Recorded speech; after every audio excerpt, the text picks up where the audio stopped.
Si tu as vu les précédentes vidéos, tu as dû voir qu'on est arrivé à dépanner pas mal d'objets du quotidien, notamment une tronçonneuse, une perceuse filaire, un mixeur, un couteau électrique, un éclairage extérieur solaire avec cellule, le steampot de ma fille. On a changé le filament d'une ampoule, non ça c'était une blague, une autre lampe. On a remplacé ce contrôleur de débit qui mettait en panne ce lave-vaisselle, ou bien encore ce projecteur Super 8 trouvé sur un vide-grenier et réparé pour quelques euros, et ce grille-pain qu'on a même personnalisé.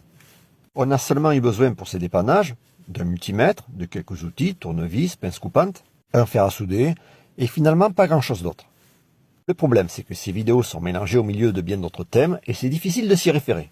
On va donc se lancer dans la création d'un site internet sur lequel on déposera bien sûr bien d'autres dépannages. Ça s'appellera Empanne pour que ce soit bien parlant et plus précisément empanne.fr.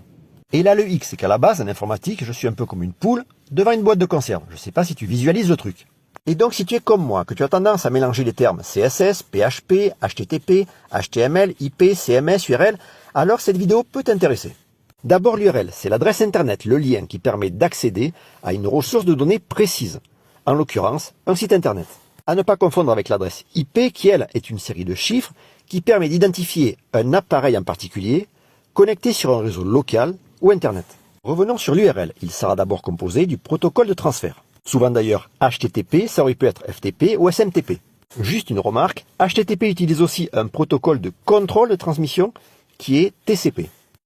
Pour notre site, on utilisera la version HTTPS qui est la version sécurisée d'HTTP.